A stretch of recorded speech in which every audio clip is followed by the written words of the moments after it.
성도 여러분 안녕하십니까? 우리 장로님께서 기도에도 말씀하셨지만 이 교회에는 많은 봉사의 손길들이 있습니다. 특별히 꽃꽂이에 대한 봉사, 또 주방 봉사, 또 청소를 하시는 봉사, 여러 봉사들이 있습니다. 이 모든 봉사의 직분들을 통하여 이 예배가 아름다워진다는 것을 감사하고 그 모든 분들에게 주님의 은혜와 또 축복이 넘쳐나시기를 주님의 이름으로 축원합니다. 그러한 모든 봉사에 하나님의 은혜가 넘치시기를 간절히 바랍니다.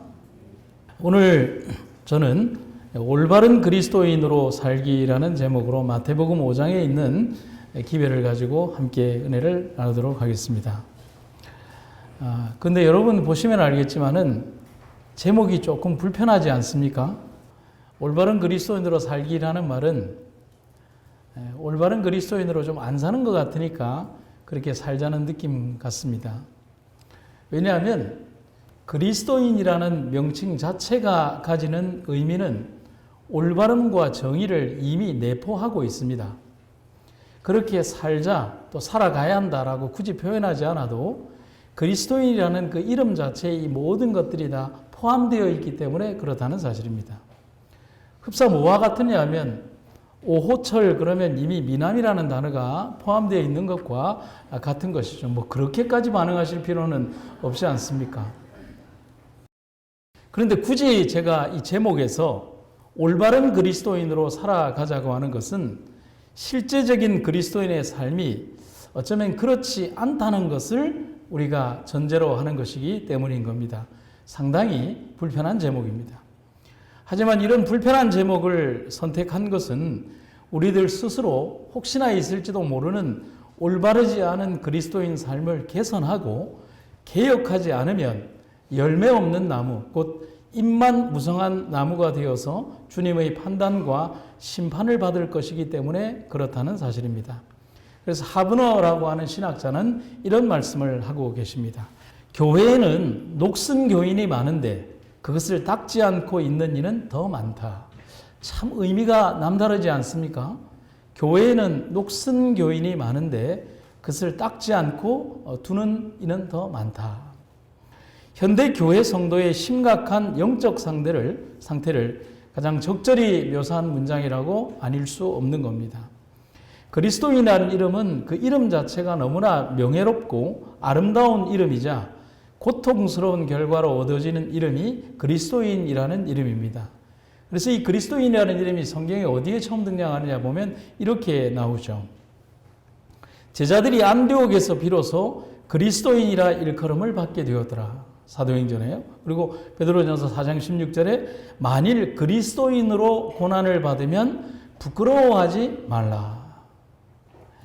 여러분 여기에서 등장하는 그리스도인이라는 명칭은 크리스티아노스라고 하는 헬라 말에서 파생을 하고 있습니다.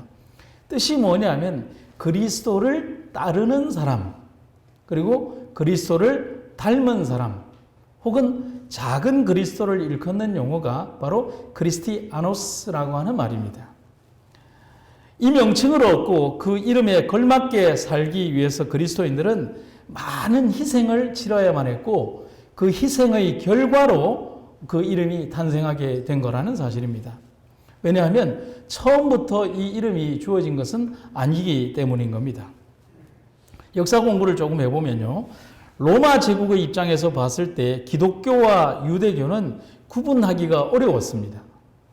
그냥 그 당시 로마로부터 인정받았던 유대교의 한 종파로 인식되었을 뿐입니다.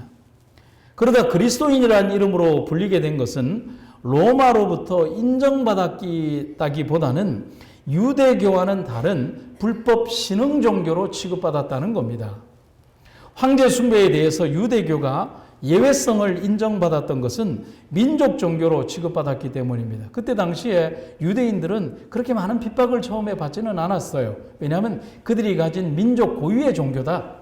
이 건드려서 별로 좋을 것이 없다라고 생각했기 때문에 초기 로마의 황제들은 유대교의 종교를 인정해주는 분위기였어요.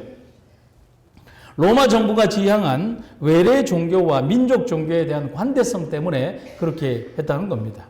그래서 유대교는 예외성을 인정받았습니다. 그런데 기독교는 조금 달랐어요. 민족 종교였던 유대교와는 달리 세계적인 사상을 지닌 종교인 기독교는 이 같은 예외적인 조치가 인정되지 않았고 당연히 핍박을 받았습니다. 핍박의 역사는 250년 이상이나 지속이 되었고 그리스도인이라는 이름 속에는 그런 슬프고 아름다운 의미가 담겨 있고 믿음의 절개와 삶의 올바름이 당연히 포함된 이름이라는 사실을 말해주고 있는 겁니다. 그래서 그리스도인이라고 그러면 참 슬픈 이름이에요. 그리고 그리스도인이라는 것은 참 아름다운 이름이고 그리스도인이라고 불려지는 것은 참 절개 있는 사람이라는 것이었고 그리고 저 사람 그리스도인이야 라고 하는 것은 참 올바른 사람이다라는 의미가 함께 내포되어 있다는 것입니다. 그러면 오늘의 우리는 어떻게 살아가고 있는지를 자문해 보는 겁니다. 또 어떻게 살아왔는지도 역시 자문해 볼 필요가 있습니다. 정말 그리스도인답게 또 그리스도인이 나타내야 하는 그런 모습으로 비춰지고 세상에 보여지며 살아가는지를 우리는 한번 생각해 볼 필요가 있는 겁니다. 그래서 사도 바울이 고린도 교회에 보낸 편지에 보면 이렇게 기록이 되어 있습니다. 우리를 통하여, 우리란 누구를 말하죠? 그리스도인이잖아요. 우리를 통하여 그리스도에 대한 알매의 향기를 도처에 퍼뜨리게 하십니다. 우리는 구원을 받은 사람들 가운데에서나 또는 멸망을 당하는 사람들 가운데에서나 항상 하나님 앞에서 그리스도의 향기입니다. 아멘입니까? 아멘입니다. 예전에 간디가 인도 이 독립의 아버지인 이 마하트마 간디가 그리스도인들에게 했던 말이 오늘 우리의 모습을 지적하고 또 오늘의 우리를 아프게 합니다. 간디가 이런 얘기를 했어요. 나는 예수를 사랑합니다. 하지만 그리스도인은 싫어합니다. 왜냐하면 그들은 스스로를 예수의 제자라고 부르면서도 예수는 닮으려 하지 않기 때문입니다. 참 여러분 아픈 얘기 아닙니까? 예수는 사랑하는데 그리스도인은 사랑하지 않습니다. 그것은 뭐냐면 예수님 자체의 문제가 아니라 예수님을 믿는다고 말하는 그리스도인들의 삶의 이 모습들 자체가 세상 사람들에게 그들에게 정말 나쁜 모습, 올바르지 않은 모습으로 비춰져 있기 때문에 그렇다는 사실입니다. 몇 가지를 한번 생각해 보겠습니다. 우리가 오늘 이 그리스도인, 올바른 그리스도인으로 살려면 세상에 빛이 되는 삶을 살고 있습니까? 라고 질문을 먼저 해봐야 합니다. 성경의 말씀이죠. 너희는 세상의 빛이라. 산 위에 있는 동네가 숨기우지 못할 것이요. 사람이 등불을 켜서 말 아래에 두지 아니하고 등경 위에 두나니 이러므로 집안 모든 사람에게 비치느니라. 이같이 너희 빛을 사람 앞에 비추게 하여 저희로 너희 무엇을 보고? 크게요. 너희 무엇을 보고? 너희의 착한 행실을 보고 하늘에 계신 너희 아버지께 영광을 돌리게 하라. 여러분 우리가 이 문장을 상당히 간과하고 읽은 부분들이 있어요. 예수님은 이 세상에서 살아가야 할 당신의 제자들 곧 모든 그리스도인들에게 빛되는 삶을 살 것을 명령하고 있습니다. 그리고 아주 구체적이고 명확하게 그 빛이 착한 행실이라고 말하고 있습니다. 여러분 이 착한 행실이라고 하는 것을 굳이 제가 부연적인 설명을 할 필요가 있을까요? 착한 행실이란 올바른 삶을 말하는 것입니다. 정직한 삶을 말하는 것이죠. 저울추를 속이지 않는 삶을 말하는 것이고 세상에 아름다운 삶을 사는 모습을 말하는 겁니다. 사람들은 빛 자체를 보지 못합니다. 무엇을 보느냐 하면 빛이 산란한 결과인 밝음을 보는 거예요. 빛이 비춰진 결과에 빛이 산란되고 난 이후에 그 흔적인 그 산란을 보는 거예요. 그리스도인의 삶이 그렇다는 겁니다. 여러분 고린도후서 4장 6절에 뭐라고 얘기합니까? 그 빛은 그리스도라고 말을 하고 있습니다. 그 빛이 어두운 세상에 넓게 펼쳐져 산란된 작은 밝음들이 우리 곧 그리스도인의 삶이라고 해도 되겠습니다. 그렇게 보여지는 삶이 착한 행실인 겁니다. 우리가 마음속에 그리스도를 품고요. 그리스도의 삶을 살아가고요. 그리스도의 향기를 풍기면서 정말 세상과는 다른 오늘의 착한 삶, 정말 주님을 보여주는 그런 삶들이 바로 빛되는 삶, 착한 행실이라고 성경은 우리에게 얘기를 하고 있는 겁니다. 여러분 우리가 공부를 좀 해보면 이 착한 행실이라고 할 때 이 착한이라는 단어의 헬라어 단어는 칼로스라고 합니다. 성경에 몇 번이나 등장하느냐면 316번이나 등장을 하는데 뜻이 뭐냐면 선하다, 좋다, 착하다. 뭐가요? 칼로스라는 단어가. 원어적이고 신학적인 의미로 더 깊은 뜻이 있겠지만 단순한 선한 행동을 넘어서 예수님의 사역과 집중적으로 연결이 되는 단어가 바로 착한 행실, 칼로스입니다. 그리스도인은 이 세상 속에서 살아가야 합니다. 그래서 무명의 한 그리스도인이 쓴 글에 보면 이렇게 기록이 되어 있습니다. 모든 기독교인들은 매일 어떤 종류의 강대상이라도 서게 되고 어떤 종류의 설교라도 하게 된다. 무엇으로요? 무엇으로요? 우리의 삶으로요. 아멘입니까? 우리의 비춰지는 삶으로 매일 어떤 종류의 강대상, 우리는 그런 우리의 삶을 통해서 세상에 우리의 이웃들에게, 우리가 아는 사람들에게 설교하게 된다는 거예요. 세상 속에 살며 삶에서 보여지는 모습으로 사람을 구원하든지 아니면 내가 세상에 동화되든지 해야 한다는 겁니다. 먼저 한 질문을 해볼까요? 그렇다면 우리의 삶은 세상에 어떤 모습으로 비춰지고 있습니까? 혹은 우리는 어떤 모습으로 비춰지기를 원하십니까? 빛이 되는 삶은 자신의 삶을 태워서 어두움을 밝히는 역할을 하는 겁니다. 결국 뭐 하는 거죠? 희생하는 겁니다. 여러분, 그리스도인으로 산다는 것은 세상에서 너무 영악하게 사는 것은 아니에요. 세상에서 조금 손해되게 사는 것입니다. 예전에 제가 병원교회 근무할 때 신앙봉회를 하는데 서울에 있는 한 목사님을 모셔서 이렇게 신앙봉회를 하는데 설교 제목이 참 재미가 있어요. 적자 생존으로 살자. 그래서 적자 생존이 뭐냐 그랬냐면 적자 보며 사는 사람이 생존한다는 거예요. 여러분 참 재밌지 않습니까? 적자 생존이라는 뜻을 그렇게 해석을 하더라고요. 그리스도인이라면 좀 손해보고 사는 삶이 생존하는, 믿음으로 생존하는 삶이 된다는 것입니다. 끊임없이 무언가를 비교 우위론적으로 해서 이게 조금 이득이 되니까 이렇게 사는 것, 좀 더 좋은 것을 고르기 위하여 다른 사람을 밟고 일어서는 것, 내가 명예롭기 위하여 다른 사람을 짓밟는 것, 내가 조금 더 많은 이익을 얻기 위하여 그 사람에게 무언가 나쁜 것을 행하는 그런 삶이 아니라 침묵하면서도 또 때로는 손해보면서도 그 사람을 위하여 더 높은 것을 올려놓고 그 사람을 위하여 내가 때로는 손해보고 침묵하더라도 그 사람을 위하여 더 손해보는 삶을 사는 것. 빛이 되는 삶은 자신의 삶을 태워서 사는 삶, 결국 희생이라는 거죠. 모본이라는 겁니다. 우리가 살아가며 그리는 삶의 궤적 하나하나가 다른 사람들에게는 우리가 그토록 전하기 원하는 예수님의 모습이라는 사실을 잊어서는 안 됩니다. 여러분, 우리가 살아오는 삶의 모든 환경들, 내 모습들이 그 다른 모든 사람들에게 빛이 되고 또 설교가 된다는 사실을 여러분과 저는 잊지 마시기를 간절히 바랍니다. 그래서 제가 여기에 한 5가지 질문을 해놨어요. 여러분들에게 답을 얻는 질문이 아니라 이런 거예요. 위생병원이 세워진 이유를 아십니까? 여러분 아세요? 이 교회가 세워진 이유를 아십니까? 아시죠? 위생병원이 세워진 이유도 똑같습니다. 36초등학교가 세워진 이유를 아십니까? 똑같은 거예요. 다른 교육기관과 시설들이 세워진 이유를 아십니까? 똑같은 거예요. 그리고 그 속에서 일하도록 믿음을 가진 사람들을 그 안에서 기관에서 일하도록 부른 이유들을 알고 계십니까? 똑같은 거예요.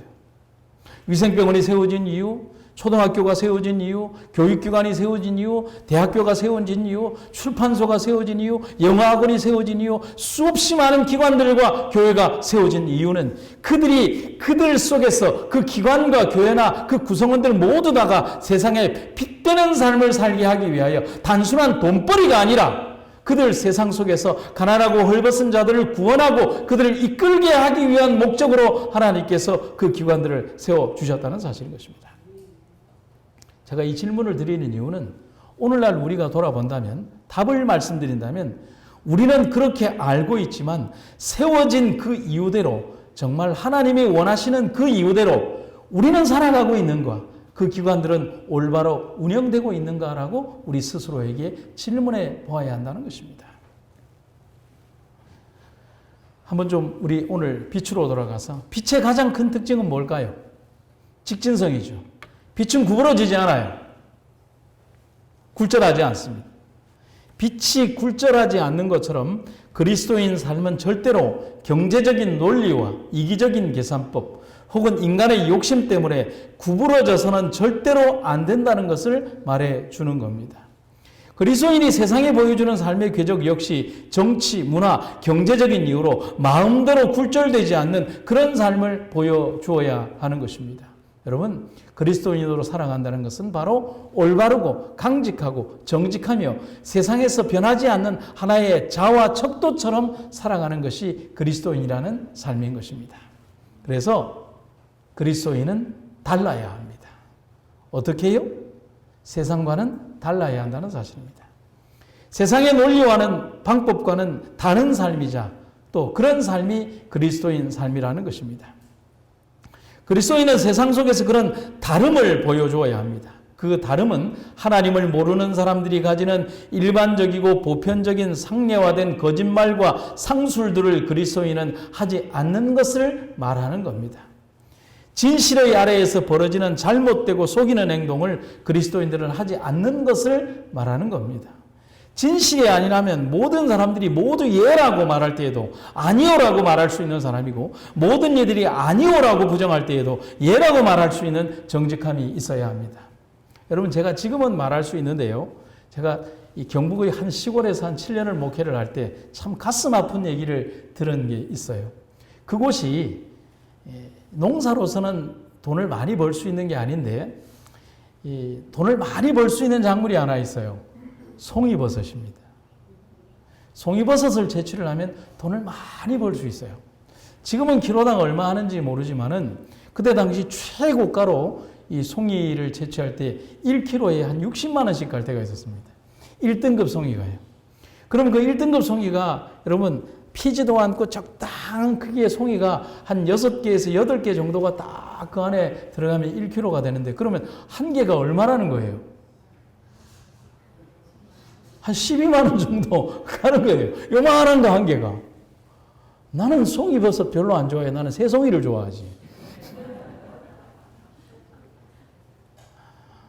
그런데 이 송이를 채취를 하러 사람들이 많이 다닙니다. 물론 아무 산이나 가면 안 되고 송이산을 임대를 내는데 보통 1년만 임대를 내면 안 되고 3년 단위로 임대를 내야 됩니다. 왜냐하면 해걸음을 할 때가 있거든요. 그러니까 두 해를 해걸음을 해서 3년째 이렇게 대박을 맞든지 아니면 한 해 해걸음을 하고 중간에 대박을 맞든지 아니면 3년 내내 대박을 맞을 수도 있지만 보통 해걸음을 하기 때문에 3년 단위로 이렇게 하는데 우리 교회 집사님 한 분이 송이 수집상을 했어요. 남편이 수집상을 하고 부인도 했는데 이 남편이 교회를 안 나와요. 그런데 안 나오는 이유 중에 하나 그리스도인들이 빛되지 못하는 삶을 보여주기도 했던 거예요. 그러면 이 송이를 채집을 해서 자기 뒷산에서 채집을 해서 송이 집사님에게 가지고 오면 이분들이 좋은 등급을 받기 위해서 얼마나 많이 노력을 하겠습니까? 그러면 송이상들이 이렇게 가져온 것을 송이 등급을 매겨서 그 사람들에게 값을 주는데 우리 교회 장로님 한 분이 1등급 송이를 이렇게 가지고 온 거예요. 그리고 이분이 말없이 남편이 말없이 1등급에 해당되는 돈을 이렇게 지불을 한 거예요. 그러고 나서 교회 집사님을 불러서 이렇게 얘기를 하는 겁니다. 당신 이리 와봐라. 가서 보니까 여기 송이 한 봐라. 송이가 어땠어 보니까 다 괜찮은 거예요. 다 1등급이네. 그러니까 한 송이 하나를 딱 들더니만은 그 송이를 이렇게 한번 만져봐라. 그러니까 아무 문제가 없는데 하고 보니까 송이가 이렇게 하는데 분리가 되는 거예요. 송이가 부러진 겁니다. 송이 머리와 송이 아래쪽 부분이 부러진 거예요. 근데 그것이 어떻게 붙어 있느냐? 중간에 이쑤시개를 끼워 놓은 거예요. 1등급 송이로 값을 매기기를 위해서 교회의 장로님이라고 하는 분이 그런 행동을 한 겁니다. 여러분, 그 남편이 교회에 대하여 무슨 생각을 가지겠습니까? 여러분, 우리는 교회 안에서만 정직을 논해서는 안 됩니다. 세상 속에서 세상에 살아가면서 세상 사람들에게 보여주는 우리들의 모습 속에서 정말 정직한 모습으로 그들에게 빛되는 삶을 살지 않을 때 그 한 사람의 불명예가 아니라 재림교인 전체의 불명예가 될 수 있다는 사실인 것입니다. 잠언서 20장 10절에 이런 얘기가 있어요. 한결같이 않은 저울추와 한결같이 않은 되는 다 여호와께서 미워하신다. 세상의 모든 사람들이 이렇게 한다 할지라도 믿음이 있는 사람들은 정직해야 하는 거예요. 세상의 모든 사람들이 이런 길은 갈다 할지라도 믿음이 있는 자는 정직하게 가야 하는 것입니다. 하나님은 그리스도인 삶에서 보여지는 위선과 거짓을 가장 싫어하신다고 말씀하고 있는 겁니다. 그것은 그런 삶을 사는 순간부터 그의 삶 속에 거룩과 영광은 사라지고 세상의 왕인 사단의 지배를 받는 껍데기만 그리스도인, 명목상의 그리스도인으로 전락하기 때문인 겁니다. 어떻게 속이는 자가 하나님 자녀가 될 수 있겠습니까? 미국의 한 대학에 경건한 그리스도인 수학 교수인 메디슨 체럿이라는 한 교수님이 학생들에게 시험지를 내줄 때마다 이런 말을 한다고 합니다. 이 글을 그대로 한번 적어와 봤어요. 여러분, 나는 오늘 여러분들에게 두 가지 시험을 내는 겁니다. 하나는 수학이고 또 하나는 정직이라는 시험입니다.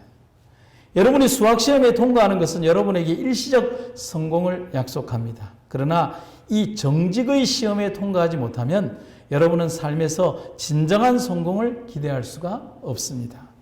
여러분은 이 수학 시험에 실패하고도 훌륭하게 인생을 살아갈 수 있습니다.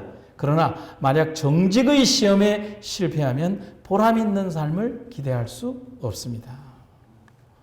정직하면 당장엔 손해를 안겨줄 수도 있습니다. 그러나 그 손해가 나중엔 견줄 수 없는 믿음과 신뢰로 돌아옵니다. 정직이 내뿜는 향기는 그 은은한 파동이 너무 크고 아름다워 정직한 사람과는 평생을 함께 걸어갈 수가 있습니다. 고도원의 아침 편지에 이렇게 어느 날 편지가 왔더라고요. 사랑하는 성도 여러분, 정직하고 올바른 삶이 없다면 그것은 진짜 그리스도인 삶이 아닙니다. 초는 아무리 오래 두어도 촛불이 아닙니다. 불을 붙여야 촛불이 되는 겁니다. 교인은 아무리 오래 다녀도 교인이지 그리스도인이 다 되는 것은 아닙니다. 빛을 비추어야 그리스도인이 되는 겁니다. 한스킹 목사님은 교회를 정의할 때 모이는 교회와 흩어지는 교회라고 규정을 하고 있습니다. 즉 교회는 세상에서 부르심을 받은 성도들인데 그들이 한 장소에 모여서 예배를 드리는 성전이 되는 것이며 그들이 세상 속에 흩어져서 빛으로 살면 세상에 빛이 되는 것이라고 말을 하는 것입니다. 성도 여러분, 이 안에서 하나님의 빛을 받았다면 세상 속에서 나가서 그 빛을 전하는 여러분과 제가 되기를 간절히 바랍니다. 여러분의 삶 속에서 때로는 내가 왜 그리스도인으로 살아가기에 이렇게 힘들고 어렵고 때로는 이런 불편한 일들이 발생을 합니까? 하나님께서 우리들에게 주신 거룩하고 아름다운 삶을 통하여 세상에 빛되는 삶을 살아갈 때 여러분의 삶과 행동을 통하여 수없이 많은 사람들에게 빛이 된다는 사실을 여러분과 제가 기억하시기를 간절히 바랍니다. 그리고 두 번째는 세상에 소금이 되는 삶을 살고 있습니까? 라고 질문을 드려봅니다. 너희는 세상의 소금이니 소금이 만일 그 맛을 잃으면 무엇으로 짜게 하리요? 후에는 아무 쓸데없어 다만 밖에 버려져 사람에게 밟힐 뿐이니라. 존재의 가치는 그 목적과 방향을 잊어버리지 않았을 때 빛을 발하는 겁니다. 하지만 반대일 경우는 아무런 가치가 없이 존재의 의미도 상실되고 마는 겁니다. 오늘날 기독교는 복음이 전파된 이래로 가장 많은 기독교 신자와 교회를 이룬 시대에 살고 있습니다. 지금이 그래요. 하지만 지금 현재의 기독교는 사람들에게서 가장 존경받지 못하는 그런 양면의 시대에 처해 있습니다. 그 이유는 현대의 기독교와 교인들이 세상에서 보여주어야 할 진짜의 모습, 곧 존재의 가치를 드러내주지 못하기 때문이라고 하겠습니다. 여러분, 슬프게도 사회면을 가장 많이 장식하는 부류가 교회가 되고 있습니다. 공금횡령과 불편한 이야기가 매일매일 교회에서 벌어지고 있습니다. 목사와 지도자들의 비료와 추문이 있음에도 신도들은 맹목적인 비호와 추앙만을 하면서 세상의 도덕적 기준에도 못 미치는 사람을 순교자와 성자로 호도하고 있습니다. 교회의 주도권을 갖기 위해서 목사와 목사가 싸우고 조직폭력배를 동원하고 예배를 드리는 다른 교인들을 사단이라고 부르며 쫓아내는 모습이 방송에 그대로 송출이 되는 시대에 살고 있습니다. 얼마나 슬픕니까? 정작 예수님은 간 곳이 없고 당회장과 기득권 그리고 장님이 된 교인들만이 남아있는 예배당이 오늘날의 교회가 되고 있는 것입니다. 여러분, 오늘 이 교회에 어떤 슬프고 어려운 일들이 벌어졌을 때 여러분 성도와 성도가 싸워서는 절대로 안 됩니다. 어떻게 해야 될까요? 베옷을 입고 제 위에 앉아서 슬픔으로 하나님께 눈물로 호소하고 정말 우리의 죄된 것들을 하나님 앞에 회개하며 눈물로 호소하는 일들이 이 교회가 가장 먼저 있어야 되는 일이라는 사실입니다. 교회는 장사하는 곳이 아닙니다. 예수님께서 채찍을 들고서 장사하는 모든 양머리 하는 사람들을 채찍으로 몰아내면서 그들에게 성전에서 나가라고 했던 이유는 그들이 장사꾼으로 이 장사의 도시로 만들었기 때문인 것입니다. 한 이야기를 들려드릴게요. 아주 오래전 미국에 가난한 흑인이 있었습니다. 그는 직장을 찾아서 전국을 떠돌아다녔기 때문에 자신이 원래 다니던 교회에 갈 수가 없었습니다. 그래서 그는 일을 하다가 가까운 교회에 가서 예배하고 많지는 않지만 자신의 헌금과 11금을 드리면서 사는 아주 신실한 그리스도인이었습니다. 여러분, 이런 교인이 정말 신실한 분 아니겠습니까? 그러던 어느 주일날 역시 가까운 교회를 찾아갔습니다.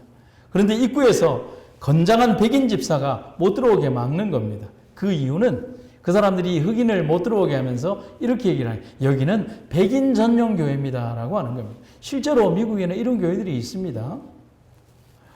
그러면서 못 들어가게 하는 겁니다. 그래서 이 흑인 그리스도인이 자신의 사정을 설명하고 예배만 드리고 가겠다고 했지만 역시 안 된다고 했습니다. 그 다음에 무슨 부탁을 했냐면 기도만 하고 헌금만 드리고 예배는 바깥 계단에서 드리겠다는 부탁도 있지만 하나님, 이 교회는 당신의 헌금도 받지 않겠다고 하는 것입니다.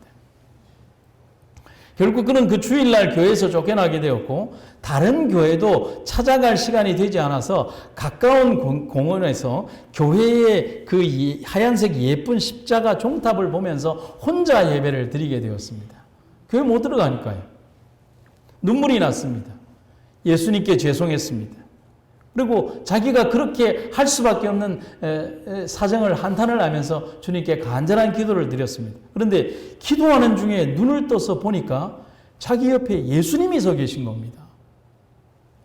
깜짝 놀라서 어떻게 할 줄을 모르는데 예수님이 그에게 이렇게 얘기하더라는 거예요. 야, 너는 왜 여기에서 예배하느냐? 저 예배당 안 들어가고. 그러자 이 흑인이 뭐라고 얘기를 하냐면 자초지정을 설명을 했습니다. 그리고 제가 들어갈 수 없는 이유, 그리고 헌금만이라도 하고 싶었지만 들어가지 못한 이유를 설명을 하면서 예수님께 자초지정을 설명을 했습니다. 그러자 예수님이 이런 얘기를 하더라는 거예요. 아, 그렇구나. 너도 저 교회 못 들어갔구나. 나도 저 교회 못 들어가서 여기 왔단다. 그러더라는 거예요. 여러분, 이 이야기 속에서 많은 의미가 내포되어 있지 않습니까? 결국 그 예배당은 예수님 없는 예배당에서 자기들끼리 주인 없는 예배를 드리면서 주께서 그 예배를 받으셨다고 스스로에게 속고 있는 예배를 드리고 있는 겁니다. 풍자적인 얘기죠. 예수님의 말씀이 생각이 납니다. 소금이 만일 그 맛을 잃으면 무엇으로 짜게 하리요? 세상의 소금으로서의 가치는 절대적으로 필요한 존재, 꼭 필요한 존재가 되라는 것을 말하는 겁니다. 우리에게 질문합니다. 그럼 우리는 그러면 정말 세상의 소금이 되고 있습니까? 우리들 스스로에게 한번 질문해 봅니다. 우리 교회와 기관이 정말 존재의 가치를 지닌 진짜 소금 같은 삶을 살고 있습니까? 라고 말입니다. 여러분, 저는 간절히 기도합니다. 삼천포 한빛교회가 우리 성도들이 이 세상에 정말 필요한 소금 같은 존재로 이 지역에, 이곳에서 우리의 삶을 보내는 그런 삶을 살아가시기를 주님의 이름으로 축원합니다. 제가 원목으로 있으면서 기도 모임을 만들었어요.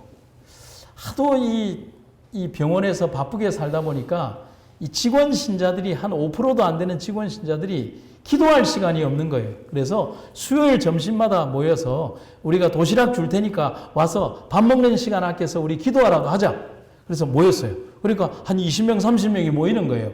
그래서 이 기도 모임을 뭐라고 할까 하다가 하나님 보시기에 얼마나 기특하냐. 그래서 기도 특공대라고 해서 기특한 모임이라고 했어요. 괜찮습니까? 네. 우리도 기특한 모임 한번 할까요? 네, 합시다. 네. 그래서 기특한 모임, 기도 특공대라고 해서 모입니다. 지금도 모이고 있습니다. 제가 기도에 오신 직원 성도들에게 이런 질문을 했습니다. 우리 병원 직원 600명 직원의 다수가 교인이 아닌 곳에서 적어도 그리스도인 직원 한 명이 10명 이상의 직원을 영적으로 감당해야 합니다.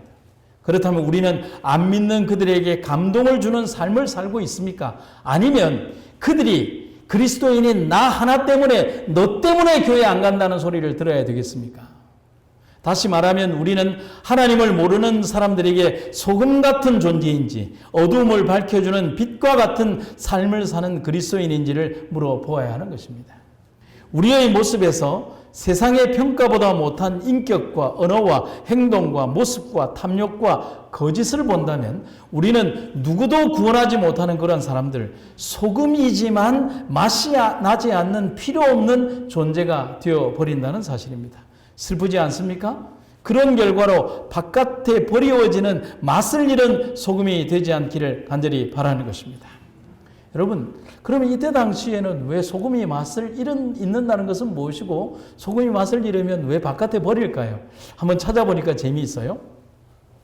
이 당시의 사람들은 이 바다에서 염전에서 채취한 소금보다는 암염, 여러분들이 흔히 말하는 히말라야 핑크 솔트처럼 이 소금 덩어리를 가져와서 거기에 소금을 갈아서 소금으로 씁니다. 그러다 보니까 이 소금 덩어리 자체에 소금 성분이 비어 있는데 이 소금 덩어리를 가져다가 오래 건조한 기후나 혹은 이 습한 기후에 놔둬 버리면 소금 덩어리이기는 한데 소금 성분이 빠져나가 버린다는 거예요. 그러면 소금 덩어리를 가져왔는데 실제적으로 맛을 보면 소금 맛이 하나도 안 나는 거예요. 쓸모가 없어요. 그럼 그것을 어떻게 하느냐? 그것을 잘게 빻아가지고 질척한 땅에 뿌려놓으면 그 소금 덩어리로 있었던 그 소금 성분이 질척한 땅을 아주 딱딱한 이 땅으로 만들어준다는 것입니다. 그러면 이 그리스도인들이 이걸 어디에다 버릴까요? 자기의 집 지붕에 던지는 겁니다. 집 지붕에 던져서 이렇게 밟아주면 그 지붕이 딱딱한 형태로 건조한 상태를 유지해 준다는 사실입니다. 그래서 사람들에게 밟힐 뿐이라는 것입니다. 소금이 맛을 잃으면 아무 쓸데가 없어서 그냥 마른 땅에 이 질퍽한 땅에 던져져서 그냥 사람들에게 계속 밟히는 용도 외에는 쓸모있는 것이 아무것도 없다는 사실인 것입니다. 오늘 우리가 그런 소금의 용도를 잃어버리는 삶을 살아가서야 되겠습니까? 이탈리아의 한 작은 마을에 소엘리자라고 하는 한 여인이 있었습니다. 그녀는 본래 하나님께 헌신하기로 작정하고 중국에 가서 중국 선교사로 일하고자 했습니다. 그런데 목적지로 가는 도중에 그만 폐결핵에 걸려서 중국 땅을 밟기도 전에 그 배로 본국으로 돌아오게 되었습니다. 그때 그녀가 어떻게 기도했을까요? 그녀는 원망 대신에 하나님께 이렇게 기도했습니다. 하나님, 비록 폐결핵에 걸려 육신은 연약하지만 제가 주님을 위해 무엇을 할 수 있을까요? 여러분, 이 질문이 대단히 중요한 거 아니겠습니까? 제가 폐결핵에 걸려 육신은 너무나 연약하지만 제가 주님을 위해 무엇을 할 수 있을까요? 그녀는 이렇게 조용한 겸손한 기도를 하면서 고향으로 돌아왔습니다. 고향에는 아버지가 유산으로 물려준 풀모지 같은 땅이 넓은 땅이 있었습니다. 그녀는 이곳을 열심히 개간해서 농사를 지었습니다. 농사에서 얻어지는 수확금은 자기 대신 일하고 있는 중국 선교사들에게 선교비로 전부 다 보냈습니다. 자기는 아주 생활할 수 있는 작은 돈만 남겨두고 자기가 가지 못하는 중국 땅을 위하여 선교비로 보낸 것입니다. 그런데 시련이 또 다가왔습니다. 탈곡을 하던 도중에 오른손이 기계 속으로 빨려 들어가서 손이 절단되고 만 것입니다. 이제는 농사도 지을 수 없게 된 겁니다. 그런데 이때에도 그녀는 하나님을 원망하지 않았습니다. 그리고 그녀는 하나님 어찌하여 저에게 이런 시련을 주십니까? 라고 기도하지 않고 이렇게 기도했다는 것입니다. 하나님, 비록 오른손은 없지만 남은 왼손으로 하나님은 무엇을 하기를 원하십니까? 그리고 농사를 멈추고 자신의 농장을 개조해서 양로원을 짓고 노인들을 돌보기 시작했습니다. 이것이 후일에 세계 최고의 양로원이 되었고 그녀는 버려진 노인들과 함께 헌신적인 삶을 평생 동안 살게 됩니다. 소 엘리자는 없는 것을 헤아리며 탁하고 원망하는 삶이 아니라 남아있는 것을 헤아리며 감사하고 그것을 통해 무엇을 할 수 있는 것을 항상 생각했다는 것입니다. 그녀는 환경을 탓하지 않았습니다. 힘든 고난 앞에 주님을 원망하지도 의심하지도 않았습니다. 그녀가 보여준 삶은 하나님이 원하시는 삶, 세상에 꼭 필요한 소금과 빛 같은 삶을 살았다는 것입니다. 그녀는 오직 주님 제가 무엇을 하기를 원하십니까? 주님을 위해 무엇을 할 수 있을까요? 라고 기도했다는 것입니다. 성도 여러분, 우리도 주님 앞에 그런 기도를 하는 여러분과 제가 되기를 간절히 바랍니다. 그런 삶을 살게 해달라고 주님께 기도합시다. 그리고 주님께 정말 맡기는 그런 삶을 우리가 살아가기를 간절히 바랍니다. 그렇다면 우리가 마지막으로 이런 질문을 할 수 있습니다. 그러면 우리는 하나님께 맡기는 삶을 살고 있습니까? 시편 37편 5절에 이렇게 말하고 있습니다. 당신의 길을 여호와께 맡기십시오. 또 그분을 신뢰하십시오. 그러면 그분이 이루어 주실 것입니다. 여러분 역사적으로 좀 한번 공부를 해보도록 하겠습니다. 1900년 당시 미국의 재림교회 출판사는 하나님께서 선지자를 통하여 세웠지만 출판사가 큰 화재를 2번이나 당하게 됩니다. 여러분 한번 생각해 보시죠. 만약에 삼천포 한빛교회가 하나님이 세우신 교회인데 성도들의 헌신으로 세우신 교회인데 이 교회가 불에 탔다고 하면 여러분 우리들이 받는 충격이 어떨까요? 엄청난 충격이 임하겠죠. 그런데 이 출판사가 하나님의 명령으로 세워진 이 출판사가 불에 탄 이유가 있었어요. 경영이 어렵다는 이유로 경고를 무시하고 잡다한 세상의 서적과 교리적 오류가 있는 세상의 서적들을 교단의 출판사에서 인쇄하고 경영적 안정을 취했기 때문에 하나님께서 불태워버리신 거예요. 정말 놀라운 일이 벌어진 거죠. 하나님의 증언의 기록에 이런 기록이 있습니다. 기계를 계속해서 작동시키고 잘 훈련된 인쇄소 직원을 확보하기 위하여 우리의 출판기관들은 상업적인 인쇄를 요청했다. 그 사업은 낱장종이와 사무용지의 인쇄로부터 단행본들의 출간에 이르기까지 줄을 섰다. 이것은 꽤 수지가 맞는 일이 되었다. 그러나 많은 문제들이 이 상업적인 인쇄를 통하여 야기되었다. 품성을 고상하게 하지 못하는 책들을 위한 원고들이 제출되었고 수락되었다. 이런 출판물들 중 어떤 것들은 심각한 교리적인 오류들이 들어있었고 그중 어떤 것들에는 다른 이유에서 결정적으로 유해한 것이었다. 출판 지도자들은 이 사업의 위험을 지적하고 개혁을 요구하는 예언의 신의 기별들을 받았다. 그러나 리비엔드 헤랄드와 퍼시픽 출판사가 계속해서 화재로 파괴되고서야 이 기별들은 완전한 결실을 거두었다. 새로 신축된 출판사들에서 사업의 계획들이 세워져 실천되려고 할 때 지도자들은 믿음으로 앞으로 나와서 새 건물들과 장비를 순전히 교단의 출판물을 인쇄하는 데만 바치기로 봉헌했다.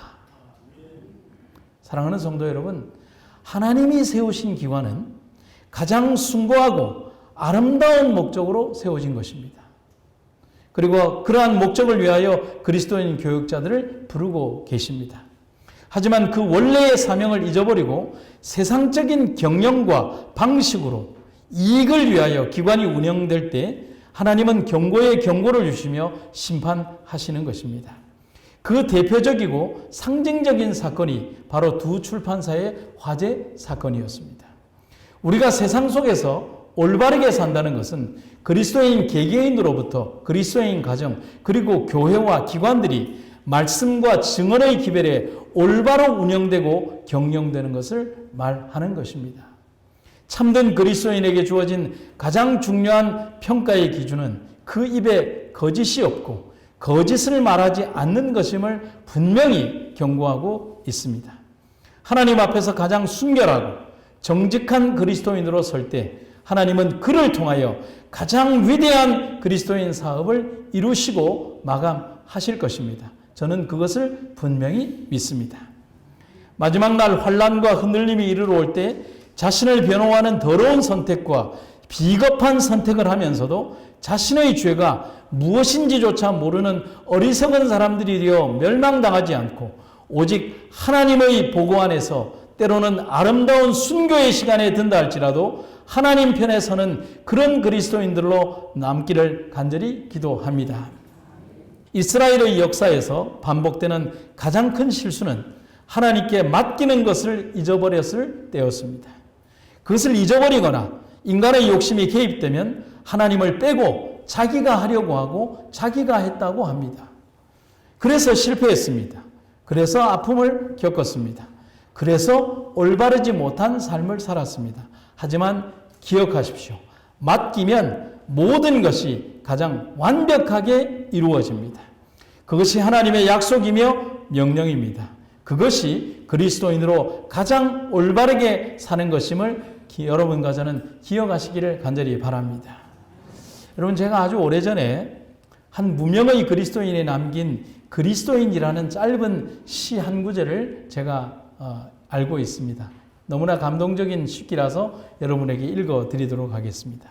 그리스도인, 세상이 거저주는 10가지 기쁨보다 주 안에서 한 가지 고통을 감사하며 만인이 조롱함을 무서워하기보다 주님의 비웃음을 두려워할 것이며 인간의 방법으로 존경받는 자보다 주님의 뜻 안에서 인정받는 종되어 100마디 1000마디에 가증된 입술보다 한 가지 실천하는 산믿음 되게 하사 주님의 이름으로 주께 영광 돌리고 주의 뜻을 이루는 초석 되게 하소서. 아멘. 성도 여러분, 기울어진 건물이 기울어지지 않은 것처럼 보이는 것은 우리도 역시 기울어져 있기 때문입니다. 올바르지 않은 세상을 보며 그것이 편안하다면 우리 역시 올바르지 않은 것입니다. 올바른 삶은 잘못을 있는 그대로 볼 줄 아는 것입니다. 올바른 성도가 되기를 원하십니까? 빛되는 삶을 살기를 원하십니까? 소금처럼 맛을 내는 맛깔나는 삶을 원하십니까? 그렇게 살기를 원하십니까? 그렇게 살기를 선택하면 됩니다. 자신을 지우고 하나님만 계시면 됩니다. 내가 그리스도와 함께 십자가에 못 박혔나니 그런즉 이제는 내가 사는 것이 아니요 오직 내 안에 그리스도께서 사시는 것이라. 사랑하는 성도 여러분, 나를 지우고 그리스도가 살면 됩니다. 마지막으로 신학자 노블이라는 사람의 글로 오늘 설교를 마무리하고자 합니다. 그리스도인은 그리스도가 생각하는 마음이고 그리스도가 살고 있는 심장이고 그리스도가 말하는 음성이며 그리스도가 도와주는 손이다. 정말 그리스도인답게 올바른 그리스도인으로 살아가다가 주님 오시는 그 시간에 나의 이름 불려지는 아름다운 그리스도인 삶으로 살아가는 여러분과 제가 되기를 주님의 이름으로 축원합니다. 말씀을 마치겠습니다. 사랑이 극진하신 아버지 하나님, 이 험난한 세상 속에서 우리를 그리스도인으로 부르시고 예수님의 빛과 소금의 직분을 허락하신 주님의 은혜를 인하여 감사드립니다. 우리의 삶은 너무나 연약하지만 그러나 이 세상 가운데에서 하나님을 온전히 반사하는 삶을 살아가게 하시고 그리스도의 향기로 살아가는 삶을 선택하게 하여 주시옵소서. 우리의 부족하고 연약한 삶을 통하여 주님 영광 받으시기를 간절히 원하오니 세상 속에서 주님을 온전히 드러내는 삶 되게 하여 주시옵소서. 오늘도 연약한 믿음을 붙들고 주님의 전을 찾은 주의 백성 모두를 기억하여 주시며 그들의 삶에서 아름다운 주님의 열매가 나는 열매를 맺는 아름다운 주님의 백성들 되게 하여 주시옵소서. 언제나 우리의 빛 되신 주님을 감사드리며 예수님 이름으로 기도드립니다.